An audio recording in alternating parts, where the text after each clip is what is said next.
My name is Christopher Strickland, and it was a great introduction. Thank you, Peter. We're going to be talking about W.E.B. Du Bois' notion of the color line in relation to the emergence of the Harlem Renaissance, and its relation also to movements, liberation movements in the 1960s particularly. So I thank you guys for coming. I thank you very much for coming. W.E.B. Du Bois, he said, the problem of the 20th century is the problem of the color line. And he wrote this in his book, The Souls of Black Folk, which he wrote in 1903. Okay? So what's the purpose of me coming here? It's to explore and analyze what Du Bois called the color line, the problem of the 20th century, and how the color line related to the emergence of the Harlem Renaissance, the development of the African American agency. Anyone know what agency means? Ability to choose. Ability to choose, good. Opportunity as well as power. Very good. And the legacy of the emergence of the Harlem Renaissance, as I would say, particularly in the 1960s. So the Harlem Renaissance, giving you a definition here, African American intellectuals moved to New York and gave prevalence to the rise of a creative movement spanning from the 1920s to the 1940s. Philosopher Alain Locke supported the new Negro, and novelists, poets, painters, and scholars examined what it meant to be black. As some of you guys may know, or who have probably taken a African American history course, African Americans were considered 3/5 of a human being. So the new Negro represents African Americans taking advantage of their identity and identifying themselves and not letting other people identify them. And we'll get to that a little later on. Okay?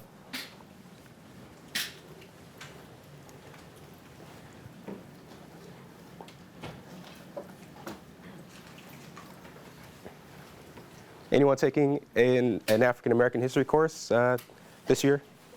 No? Okay. So this is an introduction to African American history here. All right.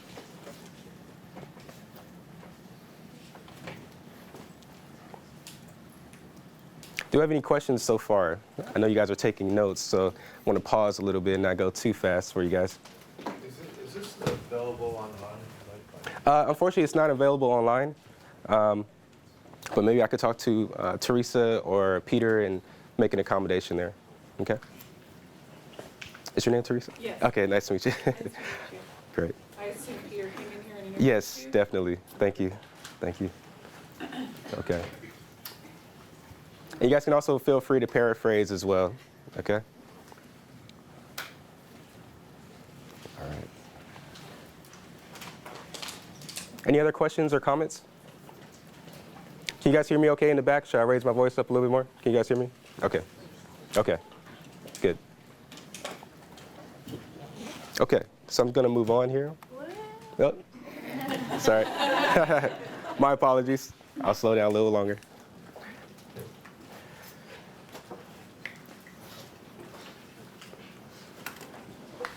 I wish I could go back in time Yes. and go there. Yeah, it was definitely a tumultuous time, but definitely some great moments as well, for sure. Great moments as well. Yes. All right.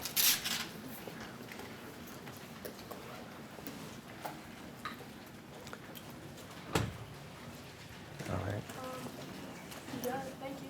Okay, here we go. So our conceptual framework. We start with Du Bois' notion of the color line at the very bottom. We go up to the Great Migration.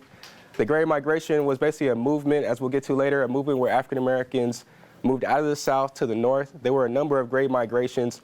For our purpose, we're looking at the one from 1910 through 1930. African Americans, they sought more economic, political, and social agency. As someone said earlier, agency means opportunity as well as power. Then World War I, where African Americans sought the same things for themselves, economic, political, and social agency power. To our left, in the 1920s, once again, a new Negro was born. Alain Locke, the philosopher, helped usher in a movement among blacks where their double consciousness was revealed. Double consciousness is a term created also by W.E.B. Du Bois, which represents African Americans having two ideologies within themselves and two identities within themselves, the African and the American. And Du Bois said that two came in conflict with one another in regards to white supremacy. Could African Americans truly be African and American, or would they have to just be one? And this is also relatable when we look at President Obama, or Senator Obama at the time, when he gave the 2004 DNC speech, his famous speech, where he said, "We are not a white America, a black America, a yellow America, we are the United States of America," right? So this goes back to double consciousness. Are we hyphenated Americans, or are we just Americans? Do we have a right to have our own culture and religion and sexual orientation, or are we just American? What does it mean to be American? So this all came about from the sociologist slash historian W.E.B. Du Bois when he talked about double consciousness. Okay? To the right, the New Negro is explained directly how blacks were now prepared in the 1920s to rip through the veil. And the veil represents double consciousness as well as the color line. So to give a definition on the color line, what the color line is basically it represents discrimination, segregation, racism, and in its truest, ugliest form, lynchings. Okay? Then we have at the very top Marcus Garvey's philosophy of black nationalism and Pan-Africanism. And we'll get more into Marcus Garvey a little later. And this all kind of led up to the Harlem Renaissance, which occurred in the 1920s and lasted till about the late 1920s, early 1930s. Okay? Bless you. Any questions or comments? Okay. Everybody has this here? Fairly? Okay. Shall I move on? Everyone has this, okay? Okay. And so this is the book here, The Souls of Black Folk, written in 1903 by W.E.B. Du Bois. He wrote this book primarily for white people. This was to basically show white people that African Americans, or to show the African American experience, I should say. He has poems included in here. He has what was called Negro spirituals, which were basically slave songs that are included within this book. He talks about double consciousness, which explains what I just explained not too long ago, this kind of conflict between your own ethnicity and nationality. So it's a really great book, written in 1903. It's still in publication. Not too many books are still in publication that were written in 1903. So you guys probably have this in your library, or you can get it on Amazon. Definitely check it out. Has anyone read this book? Yes? Can you Very explain double consciousness again? Yeah, double consciousness basically represents your identity and your ideology within oneself. I give the example of African American, and that's what he meant primarily with double consciousness, is that can African Americans truly embody and embrace their own Africanness, so to speak, as well as their Americanness? And this also relates to even immigrants and immigrants. When immigrants came to America in the late 1800s, mid 1800s to late 1800s and early 1900s, they were Italian American, they were Jewish American, they were Irish American. But as time went on, that hyphenation went away in regards to at least white ethnics. But as far as African Americans, he's saying, can they basically embody who they are, which one part is always hated and degraded and even murdered? Can that be embraced, or should they shed away that image there? And he said that Africanness actually survived through slavery times. So does that answer your question? Okay, very good. Any other questions or comments? Yes? Have you ever read Blackboard? Blackboard? Blackboard. Oh, Blackboard, yes, by Richard Wright, correct? Yeah, good book. I just want to know what you thought of it. Have you ever read it? Yeah, it's. I think it's a great book. It's relatable to Native Son, which is another book. It just talks basically about the African American experience as well as, or the black masculinity experience as well. I think it's just very interesting in the sense that how white supremacy conflicts with identity for African Americans in that regard. So I thought it was really good in that sense. So what were your take on it? Did you have a take on it? Yeah, I read it. Okay, good. Very good. Any other comments or questions? Okay, we'll move on. So this is the most grotesque, ugly aspect of the color line, lynchings. These were spectacles. These were as popular in the Deep South as going to the circus or something of that nature. I think we see maybe a few faces in the crowd even smiling. Some individuals in the South, white supremacists brought their children along with them, or they would cut off certain body parts and keep it as souvenirs and things of that nature. So this is the most ugly aspect of the color line. And there was an individual by the name of Ida B. Wells who actually fought against this. She wanted to pass an anti-lynching bill, but yet it never was passed. Eleanor Roosevelt actually was a supportive person of the anti-lynching bill, but it never was made into law by her husband FDR. Okay? And this was mainly done because politically, the federal government didn't want to disturb the Southern culture and the Southern politics because that meant votes, okay? And we can even see this all the way up to the civil rights movement of the 1960s, where when MLK was putting pressure upon JFK, JFK wasn't so quick to be upon civil rights issues because he didn't want to disturb the political bloc in the South, in the Deep South, okay? Then we have terrorism, homegrown American terrorism. The Ku Klux Klan, also known as the White Caps. It was a different faction called the White Caps, the White Camellia. Some people probably remember seeing the movie Django Unchained, right? I think the guy on the left kind of looks like the early versions of the bags over their heads that we see in the movie. They called themselves Southern Redeemers. And Southern Redeemers meant that they wanted to redeem the South back to the levels of when it was in the antebellum era, before the Civil War era, okay? The reason why they wanted to redeem the South back to the antebellum era, the pre-Civil War era, was because this is when African Americans were second-class citizens.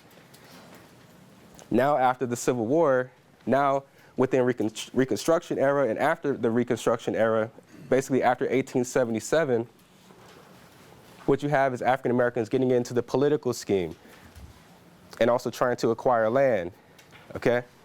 So now there's competition, where it's now not just the rich planter and the mid-overseer and then the slave who doesn't have any money. Now you have African Americans who are trying to compete economically for jobs in the South. And you have the Southern Redeemers, who are mainly comprised of the mid-economical level Southern white person, as well as the high rich planter as well, okay? Any other questions or any questions or comments upon this? Okay. So lynchings. We see at this time here in this diagram, from 1900 to 1920, we have 156 whites who are lynched and 1,413 blacks who are lynched. Of course, every life is precious. We don't want to see anybody getting lynched, but we see in this diagram that the black column is disproportionate from the white column, okay? Even as the years go along, we see this decrease, but yet it's still disproportionately high in the black column.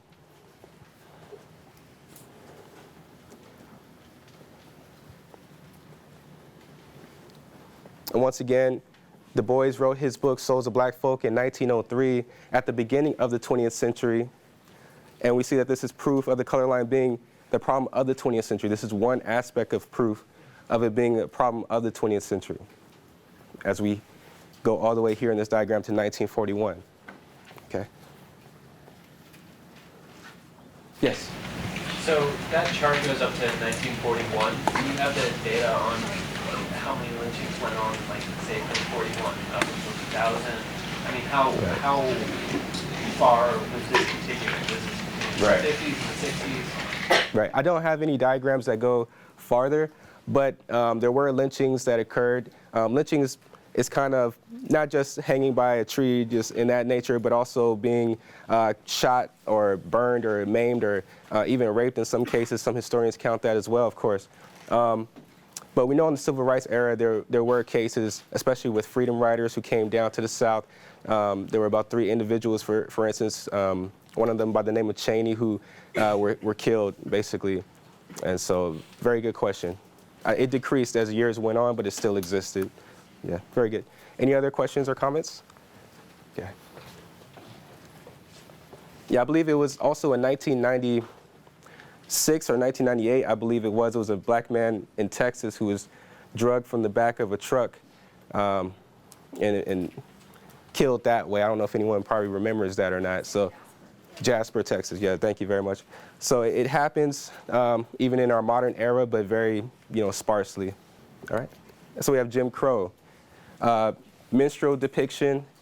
It's kind of unclear exactly where the depiction or the name Jim Crow comes from. Some people feel it came from minstrel shows. Other people feel like it came from what was called Jim Crow cars, which were transportation vehicles.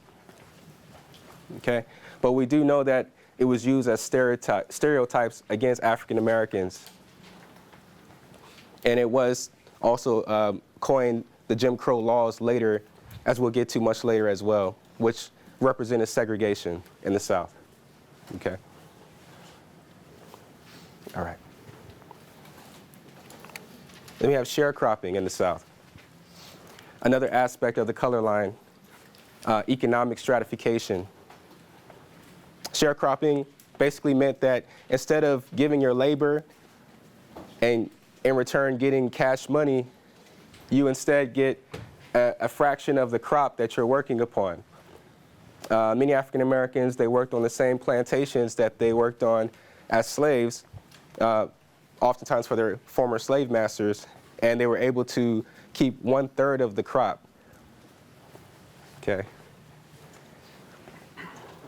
So keeping 1/3 of the crop basically meant that when that African American family went to the market to basically sell 1/3 of that crop, it was only going to supplement so much of their economical needs, basically keeping them subservient to their former slave master and keeping them subservient on the former plantation.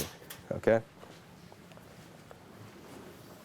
Yes? By 1/3, do you mean for all the workers? Or, I mean, that's not for one individual worker, right? Well, it'll be one black family, and they would basically represent the family. That one family basically would represent all the funds that they would get. So it wouldn't be like the mom would get a certain amount or the dad would get a certain amount. It would just be for the whole family. Okay. Very good question. Any other questions or comments?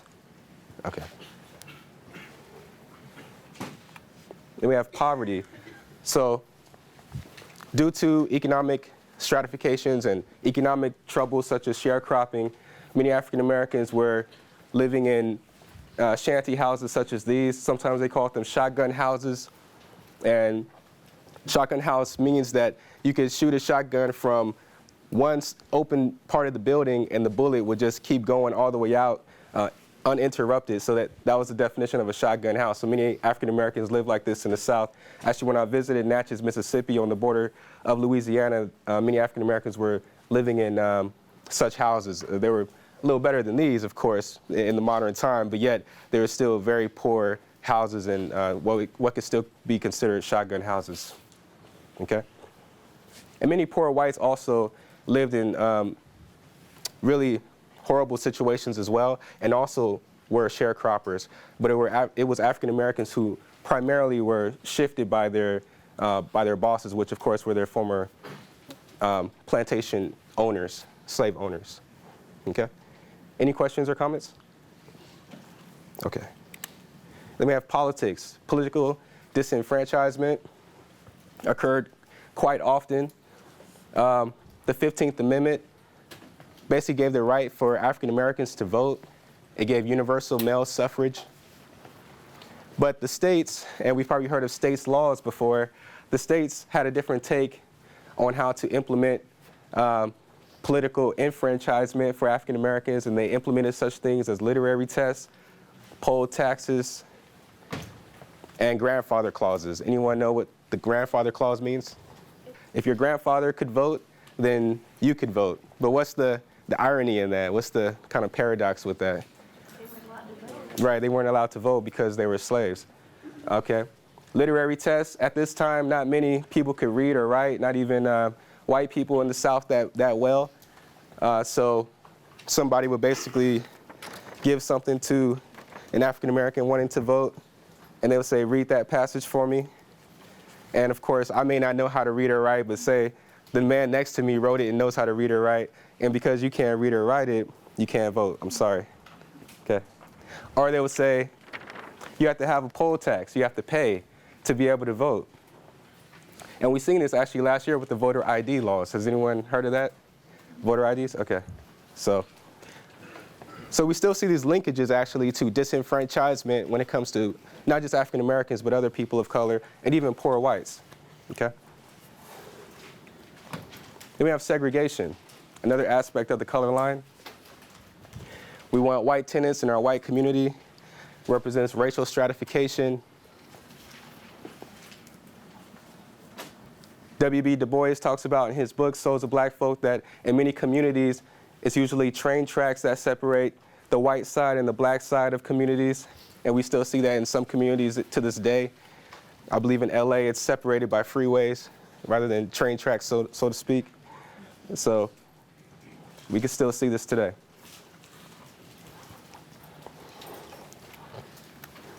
Education, the left side represents an African American school, the right side represents a white school. Many African Americans receive outdated textbooks, or they had teachers who weren't necessarily certified or well educated upon the topics.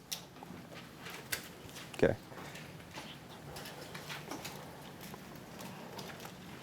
Then we have Jim Crow laws. And we've all seen these depictions of the white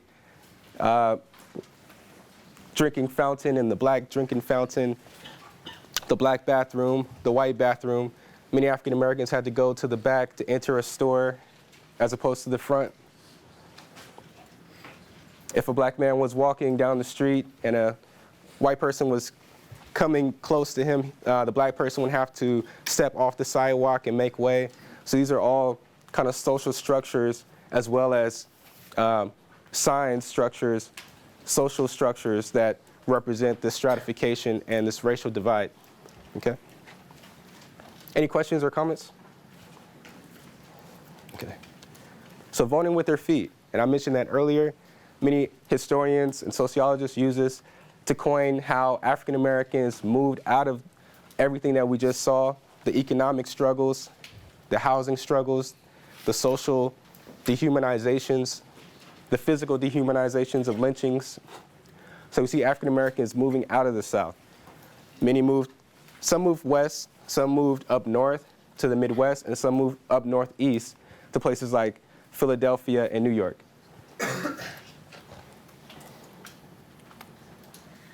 Then we have World War I. People such as W.E.B. Du Bois felt that African Americans should fight in World War I because if African Americans showed that they can risk their lives and shed some blood if they have to sacrifice, to show the ultimate sacrifice if need be, then maybe when their brothers and sisters would come back home, then they will be given equal rights as citizenships. They would be seen as 5/5 as human beings as opposed to 3/5 as human beings, and basically be given more rights and respect. Okay? So World War I was from 1914 to 1918. Unfortunately, this wasn't the case. Many African Americans still endured racism, but this was akin to even what Frederick Douglass wanted years earlier with the Civil War. Okay? So we have the Harlem Renaissance. To our right, we have Alain Locke, who is the philosopher who wrote The New Negro. He believed that in this book, he was basically talking about how he believes that Africans and African Americans have something to contribute to the world.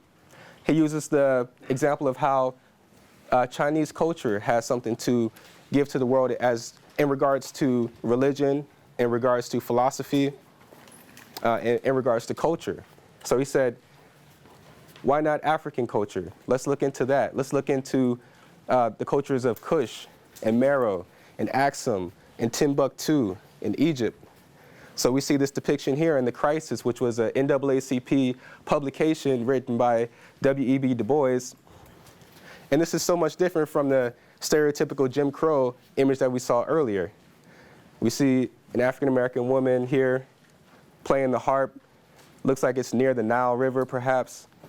Okay, so we see within the Harlem Renaissance movement, African-Americans identifying themselves for themselves. Okay? Any questions or comments? Okay. Other artists other black artists that helped to identify blackness in this time for themselves was Langston Hughes. Langston Hughes was a poet, and he said that, black is beautiful, but it's also ugly too. So in his comment of that was to basically say that we want to not just represent what we think blackness is as far as flowery ways, which some aspects of it is, but we also want to talk about the underside of blackness as well. And in the ghettos, or at this time, ghettos were forming in Philadelphia and New York. So we see this kind of being a link to such music such as hip hop, where hip hop looks at the beautiful aspect of black life as well as the ugly aspects of black life as well.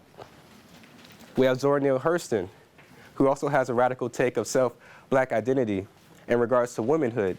Her book, Their Eyes Were Watching God, basically depicts an African-American woman who has a lover, whichever lover she likes, she could choose whoever she wants to love and travel wherever she likes to go. So this is even more radical than the white code of white womanhood that existed in many white American households and white identities. So she also was a cultural anthropologist that did a lot of work in Florida. So these two individuals were radical people, even for African Americans, okay? And they're just one of two in the Harlem Renaissance. You had County Cullen was another, Alain Locke, as we talked about. So there was definitely other radical people in the Harlem Renaissance. And perhaps most radical of them all, Marcus Garvey, who talked about a Back to Africa movement. He said, don't worry about the kinks upon your head, but the kinks within your mind. So he knew that many African Americans, due to slavery, due to racism, didn't know that much even about themselves. So he said, don't worry about these negative aspects that you think are negative, such as curly hair, but think about the kinks within your mind that should not be there because you come from a glorious past. You come from places such as Timbuktu that taught people all over the world, Egypt that created the pyramids. So he wanted to intellectualize and reshape the mind of African Americans, as well as physically take them back to Africa. He had something called the Black Star Line, which was actually 2 ships that he obtained, and they even went back to Sierra Leone and Liberia in some voyages. He actually was one of the first persons infiltrated by the FBI, J. Edgar Hoover. I don't know if you guys know about COINTELPRO, but COINTELPRO pretty much started with Marcus Garvey, and then it led into the Black Panther Party, and then Malcolm X and Martin Luther King Jr. Okay? Any questions or comments? So self-determination, that basically means to take it to your own self, where you want to go, and for your own power. Okay? This also is akin to what Woodrow Wilson, the president, had said after World War I for nations all over the world. He said he wants nations all over the world and imperialist colonist worlds such as Asia, India, and Africa to have self-determination and do what they please. Well, Marcus Garvey is saying that Africans all throughout the world should have the same mindset. Pan-Africanism basically represents wherever there's this person of African descent, that person is regarded as an African. That was his mentality. So if you're in Jamaica or if you're living in France, a black person living in Mississippi, they should all connect their struggles together because they're very similar. Okay? Any questions or comments? So the emergence of the civil rights and black power movement, we have Martin Luther King Jr. here. And he writes this book, Why We Can't Wait, written in 1964. Very intelligent man, entered Morehouse College at 15 years old. He's someone who never understood racism, never understood why it should be accepted, that is. He never understood why he should accept it. When he was a young boy, he wanted to go to Funtown, and his father explained to him why he couldn't go because of the color of his skin. He didn't understand that, and ever since then, he fought against that, okay? Very radical individual, believed in nonviolence, was influenced by Gandhi in his quest to undo British imperialism. No problem. Okay. And so we may not think of it today, but nonviolence is a very radical thing. You know, if someone just kind of runs up to you and cocks their arm back and tries to hit you, most people's reaction is to hit back or maybe to run away. So he trained people who worked with him to actually not fight back. There was actually an event where he was speaking, and someone came up, a white supremacist came up and just started hitting him. And he just put his arms down and turned around, and then his black friends came to try to help him, help Martin Luther King Jr., and he said, you know, don't help me and don't hurt him. We're going to pray for him. So he had a very radical, nonviolent agenda to love your enemy, to have compassion, to have justice and love attached to a reshaping of people's minds. Okay? Any questions or comments? Yes? For this, we had a book posted. Sorry, can you go over that book? Yes, very good, thank you. Why We Can't Wait, written in 1964.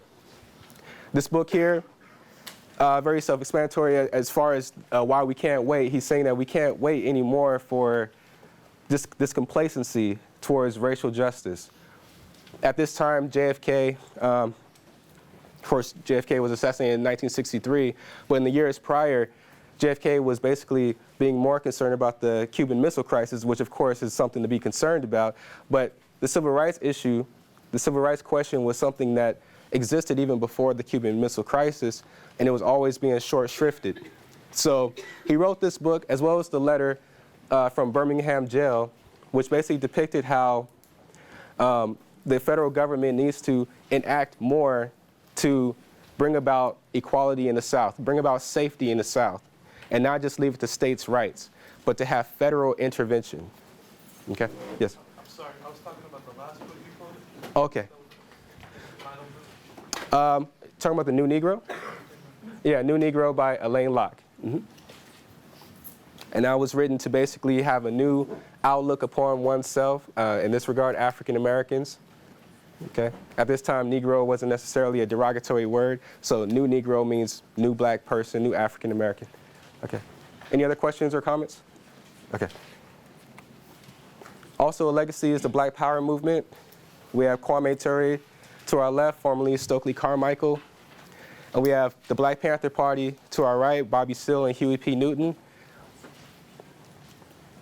The full name for the Black Panther Party is the Black Panther Party for Self-Defense. And you can kind of see the 4 on the window there. But that's very interesting and important to point out, for self-defense. So many times the Black Panther Party was depicted as these basically black gangsters with guns that wanted to kill, you know, whitey, as they called it. But yet, that wasn't the case. They were very philosophical. They believed in Marxist theory, Maoist theory, and philosophy. And there were even some white supporters of the Black Panther Party. Okay? So after the assassination of Martin Luther King Jr. On April 4th, 1968, you see African Americans who had more of a radical agenda, such as Bobby Seale and Huey P. Newton, that said, well, we're not going to go with this nonviolent structure anymore because they killed our leader. So maybe we need a more radical structure, a more radical development to bring about racial justice. So we know Martin King was trying to bring about racial justice through the legal system, through the political system. The Black Power movement wanted to basically have their own politics, have their own movement, so to speak. So it's very akin to Marcus Garvey. So what we see in these last 2 slides especially is a combative element to the color line. So we see a combative element to the color line with King and with the Black Power movement. Okay? Also to point out, is a women's party, the Black Panther Party. Many African American women were proponents of the sickle cell anemia screening, which is very prominent in African American communities, as well as the free breakfast community. Free breakfast development within their movement. This is something that was actually co-opted by the public school system. Has anyone had free breakfast when they was going to kindergarten or first grade or anything like that? Yeah, so that actually was developed first by the Black Panther Party for self-defense. Okay. Also, Mexican civil rights. As we know, this country is not just made up of white and black. There's many different ethnicities. And we have Cesar Chavez, who also, akin to Martin Luther King Jr., believed in nonviolence and prayer, as well as Dolores Huerta and LULAC. So in the Central Valley of California, the San Joaquin Valley, we see Cesar Chavez basically having a movement to alleviate the racism that was given to farm workers, Mexican farm workers, okay? So we see this as a legacy. Okay, any questions or comments? All right. So the legacy of the Black Power movement, and a book here in Rainbow Radicalism, The Rise of the Radical Ethnic Nationalism by Jeffrey Agbar. The author states that scholars have long credited the civil rights movement with fomenting the emerging liberation movements of women, gays, and others in the late 1960s and early 1970s. Okay? So we see a women's movement in the 1970s. We see, in our day and age, homosexuals trying to have rights as far as gay marriage and things of that nature. So it's all, whether we have agreements or disagreements upon the issues itself, the main common denominator is equality, okay? And this also brings up a case of race and class and identity as well. So everybody basically wants to have a nice job, right? Everyone wants to drive a car, a reliable car, if not a very nice car. They want to work somewhere very nice, at least a reliable place, right? So this is what everybody wants. But if you're a person of color, the color line basically keeps you away from these things. And so that's why it's important to understand race and class in unison in this regard, okay? All right, any questions or comments? Okay. So what's the implications? Once again, you can kind of paraphrase this here if you like. But the first bullet here, first bullet point, the problem of the color line must be addressed in regard to matters of racism in American society. As American society becomes more diverse and multicultural, understanding the color line is imperative for understanding social conditions. Okay. Furthermore, analyzing the emergence of the Harlem Renaissance in relation to the color line will show the influence of further liberation movements. Okay? So basically, we see the problem, the color line. We see the combative aspect to the color line being identity, self-identity, marches, strikes. And then we see the solutions and the results from that, which basically and hopefully will be equality, okay? So we can kind of attach that to any movement. In regards to African American history, that first begins with the color line. Or if you're a person of color or an immigrant of color, that will come from that problem will first derive from the color line. Then you have to fight against that in your way, nonviolent or self-defense, okay, to bring about results and productivity.